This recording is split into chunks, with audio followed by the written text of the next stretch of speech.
नमस्कार दोस्तों, जनसभा न्यूज में आपका स्वागत है। आओ चला है 15 अगस्त, फटाफट बड़ी खबरें निकल के आ रही। बिग ब्रेकिंग बड़ी खबर निकल के आ रही। दिल्ली में फिर से सेना की तैनाती 15 अगस्त को लेकर तैयारियां हुई हैं शुरू। जमी से आसमान तक देखा जाए अवैध सुरक्षा बल तैनात हो चुके हैं। 10,000 जवान की कर दी गई है तैनाती। ड्रोन से करी जा रही है पहरेदारी। बताएंगे और दिखाएंगे इसके बारे में किस तरह से 15 अगस्त को लेकर तैयारियां तेज है दिल्ली में।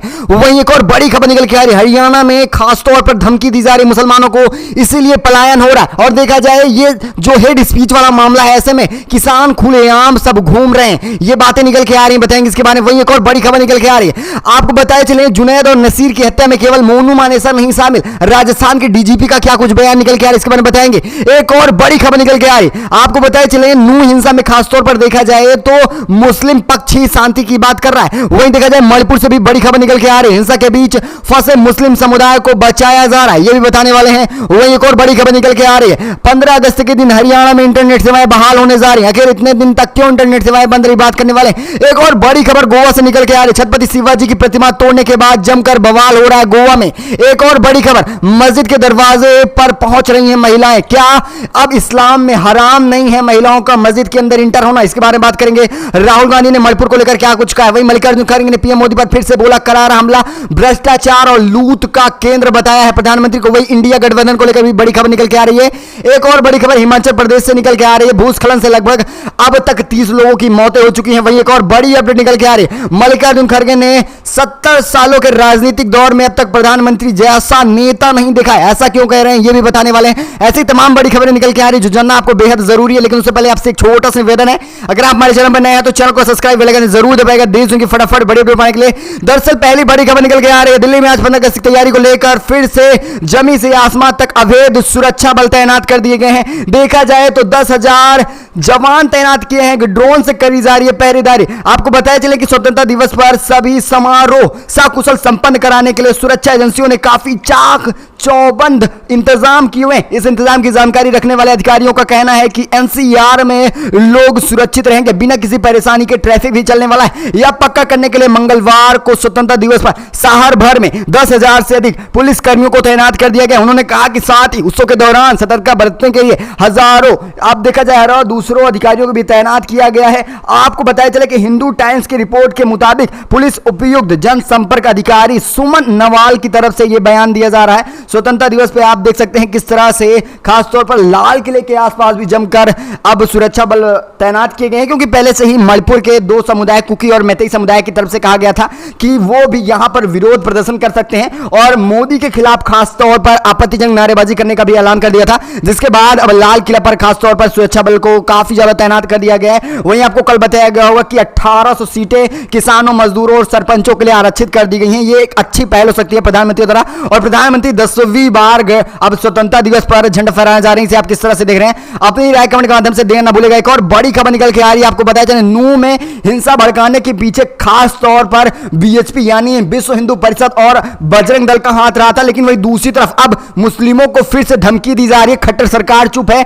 धमकी के बाद मुसलमान पलायन भी कर रहे हैं। एक तरफ देखा जाए किसान जो है वो शांति के लिए सभाएं कर रहे हैं, दूसरी तरफ एक बार फिर अब ब्रजमंडल की यात्रा निकालकर खासतौर पर मुसलमानों के खिलाफ फिर से वही अत्याचार करना चाह रहे हैं हिंदू संगठन के लोग, और खुलेआम हेड स्पीच दे रहे हैं। लेकिन उनके ऊपर कोई भी कार्रवाई नहीं की जा रही। 31 जुलाई को नूह में हिंसा होती है, जिसके बाद 6 लोगों की मौत हो जाती है, 88 लोग घायल भी हो जाते हैं। ये खबरें आम नहीं है और न किसी से छुपी हैं। लेकिन इसके बाद भी अभी भी नूह में खासतौर पर माहौल बिगाड़ने के लिए, गुरुग्राम को लेकर हो या फिर नूह का हो, ये तमाम जो मेवात के क्षेत्र हैं, इन सबके माहौल बिगाड़ने के लिए बजरंग दल, बीएचपी ये फिर से हिंदू संगठन की मीटिंग बुला रहे हैं, फिर से शोभा यात्रा आने की बात कर रहे हैं। लेकिन यहां जो बड़ी खबर ये निकल के आ रही है कि मुसलमान पलायन कर रहे हैं। पलायन करने की बात जरा समझिए। एक बार फिर से अब यात्रा निकलने जा रही है, तो ऐसे में फिर से हिंसा करने की पूरी तैयारी होगी बजरंग दल की और विश्व हिंदू परिषद की।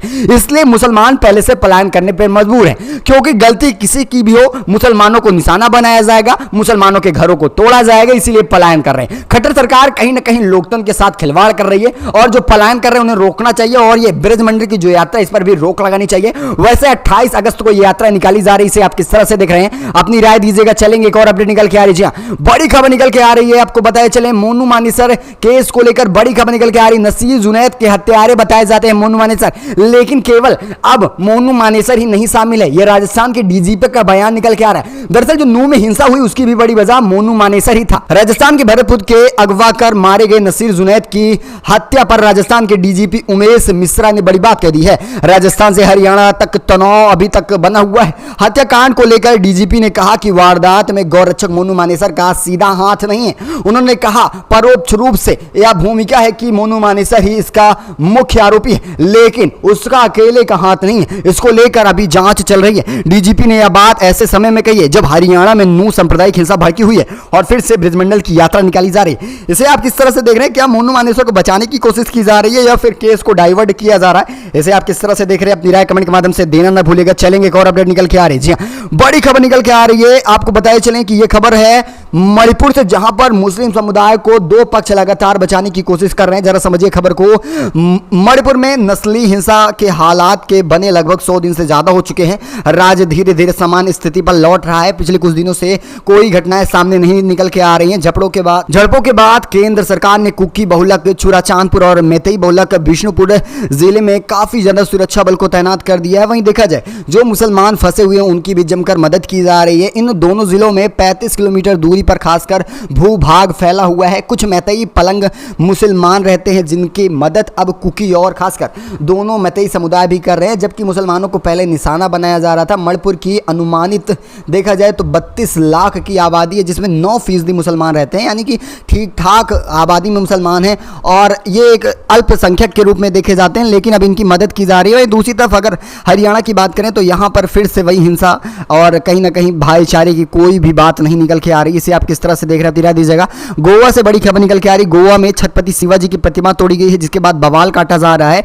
देखा जाए गोवा के छत्रपति शिवा महाराज की प्रतिमा में तोड़फोड़ के बाद जमकर बवाल हो रहा है। यह उत्तर गोवा के मसुआ इलाके में हुआ है, जहां पर एक 3 फीट की छत्रपति शिवाजी की प्रतिमा लगाई गई थी। अज्ञात उपद्रवियों ने सोमवार को मूर्ति में तोड़फोड़ की और मूर्ति को भी गायब कर दिया गया। जब लोगों को पता चला तो लोग इकट्ठा होकर बवाल करने लगे। पुलिस मौके पर पहुंचकर आपको बताया चले अधिकारियों ने कहा कि जिसने ये सब किया उनकी गिरफ्तारी भी होने वाली है और ये करीब सुबह 6 बजे की बात बताई जा रही है। ऐसे आप किस तरह से देख रहे हैं? जिस तरह से आए दिन लगातार मूर्तियां तोड़ी जा रही हैं, इसको लेकर अपनी राय दीजिएगा।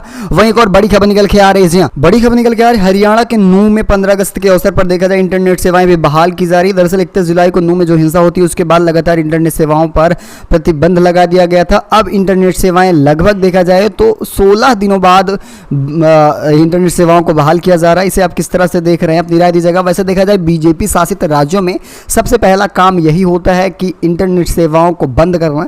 ऐसे आप किस तरह से देख रहे हैं? जहां भी कुछ हिंसा होती है इंटरनेट सेवाएं सबसे पहले बाधित कर दी जाती हैं और देखा जाए इसे कहीं ना कहीं खबरों को भी छिपाया जाता है। ऐसे आप किस तरह से देख रहे हैं? अपनी राय दीजिएगा। एक और बड़ी खबर निकल के आ रही, मल्लिकार्जुन खड़गे ने बीजेपी सरकार पर लगाया है बड़ा आरोप।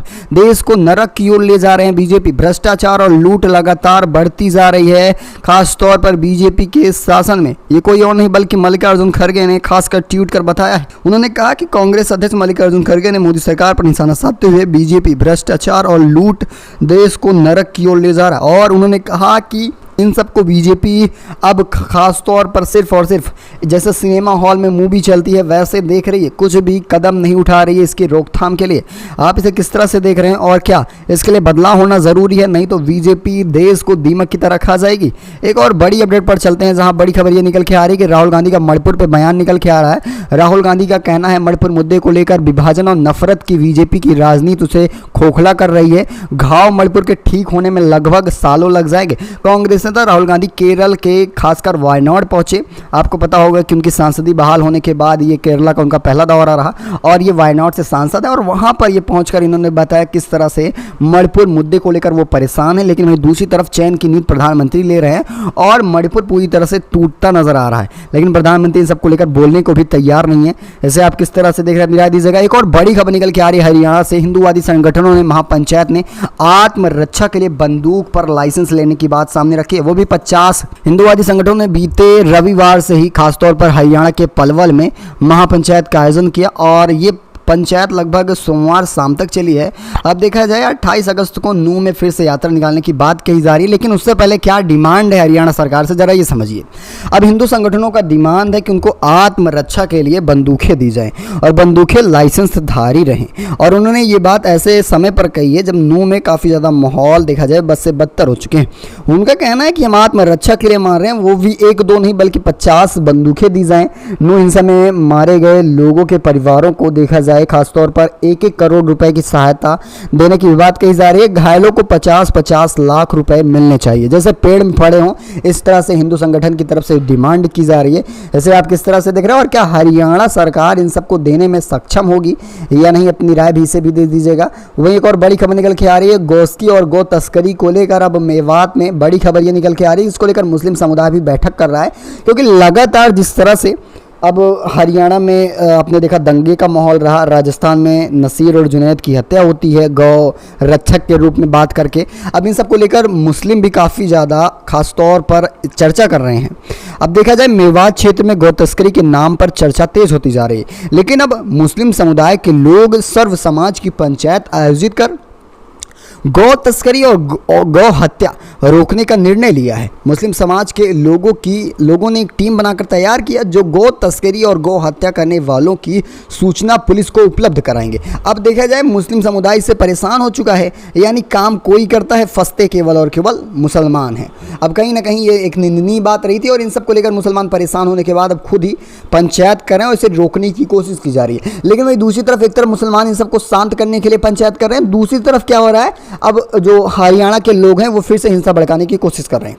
इन सबको आप किस तरह से देख रहे हैं, अपनी राय दीजिएगा। एक और बड़ी अपडेट पर चलते हैं। बड़ी खबर ये निकल के आ रही है कि इंडिया गठबंधन को लेकर बीजेपी की मुश्किलें बढ़ चुकी हैं। अब देखा जाए बीजेपी ने आपको पहले बताया कि ई ग्रुप सिस्टम लाया है, ई ग्रुप के जरिए वो केंद्रीय मंत्री और खासकर तमाम बड़े नेता जहां पर विधानसभा चुनाव होने जा रहे हैं उनको साधने की कोशिश की जाएगी। जैसे आप किस तरह से देख रहे हैं। और इंडिया गठबंधन को लेकर तीसरी बैठक मुंबई में होने जा रही है। बैठक भी काफ़ी ज़्यादा अहम होने वाली है और यहाँ पर देखा जाए जो तीसरी बैठक होगी यहाँ पर सीटों को लेकर भी वारा न्यारा हो जाएगा। अपनी भी राय इसको लेकर दीजिएगा। एक और बड़ी खबर निकल के आ रही है मध्य प्रदेश से। बड़ी खबर है, आपको बताया चले आदिवासी युवक को गोली मारने वाले बीजेपी विधायक के बेटे विवेकानंद वैस को गिरफ्तार कर लिया गया है। वैसे बताया चले भाजपा विधायक राम लल्लू बैस के बेटे हैं ये। इन्होंने कुछ दिन पहले ही आदिवासी समुदाय के एक व्यक्ति के ऊपर गोली चला दी थी। 25 किलोमीटर थाने से दूर गोली चलाई गई थी। लेकिन यहाँ सबसे बड़ी बात यह है कि बीजेपी की एंट्री, आपको पता चले कांग्रेस की एंट्री के बाद इतनी सख्त कार्रवाई हुई है मामा की सरकार में। ऐसे आप किस तरह से देख रहे हैं, क्योंकि बीजेपी के नेता विधायक कभी गिरफ्तार नहीं होते हैं, उनके बेटे तो दूर की बात है। आप इसे किस तरह से देख रहे हैं, दिला दीजिएगा। एक और अपडेट निकल के आ रही है, जौनपुर से बड़ी खबर निकल के आ रही है। 13 आरोपियों के ऊपर लगा है 1 करोड़ रुपए का हर्जाना। जौनपुर में ऐसा क्या हुआ कि 1 करोड़ रुपए का हर्जाना लग रहा है। पाकिस्तान के समर्थन में नारेबाजी कर दी गई थी और इसमें 33 लोगों के ऊपर FIR दर्ज हुआ है, जिसमें से देखा जाए 13 मुख्य आरोपी बनाए गए हैं और इन सब के ऊपर 1 करोड़ रुपए का हर्जाना लगा है। लेकिन हर्जाना 1 करोड़ रुपए एक व्यक्ति पे नहीं बल्कि उन 13 लोगों के ऊपर 19.80 लाख रुपए का हर्जाना दिया गया है। दरअसल मामला क्या है जरा ये समझिए। आपको बताया चले मामला 29 जुलाई का है। 29 जुलाई को बकरा ईद के मौके पर जुलूस निकाला गया था। इसी सब मौके पर आपको बताते चले कि कुछ अराजक तत्वों ने खास तौर पर पाकिस्तान जिंदाबाद के नारे लगाए थे, जिसके बाद माहौल बिगड़ा और ये सारा वीडियो 1 अगस्त को फिर से वायरल होता है, जिसके बाद इनके ऊपर सख्त कार्रवाई की जाती है। और ये रतलाम का खास तौर पर वीडियो है। इससे पहले रतलाम में भी सिरतन के जुद्दा के नारे भी लगे थे, वहाँ पर भी जमकर कार्रवाई की गई। लेकिन वहीं उत्तर प्रदेश के जौनपुर से ये खबर है जहाँ पर ये बातें निकल के आ रही हैं। इसे आप किस तरह से देख रहे हैं, अपनी राय दीजिएगा। क्या अब पाकिस्तान के नारे लगाना गलत है या सही है? वैसे गलत ही है और इतना हर्जाना कम है या इन्हें सजा देनी चाहिए, अपनी राय दीजिएगा। एक और बड़ी खबर निकल के आ रही है, भारत विश्व गुरु बनने की ओर अग्रसर हो चुका है।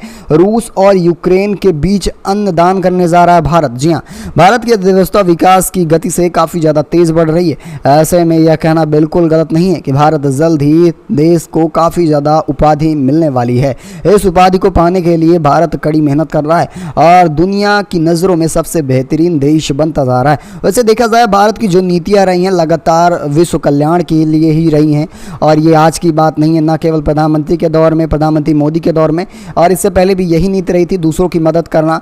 भारत का हमेशा से ये एक काफ़ी अलग तरह का कानून रहा है। और इसी बीच फिर से देखा जाए चावल को लेकर काफ़ी देशों में खास तौर पर भूखमरी के दौर भी आ चुके हैं और रूस यूक्रेन के बीच फिर से एक तरफ से गेहूं आने की बात हो रही है यानी यूक्रेन से, और अब वहीं पर चावल देने की भी बात भारत की तरफ से की जा रही है क्योंकि चावल के निर्यात को भारत से रोक दिया गया है। ऐसे आप किस तरह से देख रहे हैं और बताइए, क्या भारत सचमुच विश्व गुरु बन रहा है या फिर ऐसी बातें कर कर केवल प्रोपोगेंडा फैलाया जा रहा है ये IT सेल और VGP और गोदी मीडिया की तरफ से? अपनी राय कमेंट के माध्यम से देना ना भूलेगा। वैसे इस खास बुलेटिन बस इतना ही, मिलेंगे अगली बड़ी अपडेट के साथ, तब तक के लिए धन्यवाद। जय हिंद, जय भारत।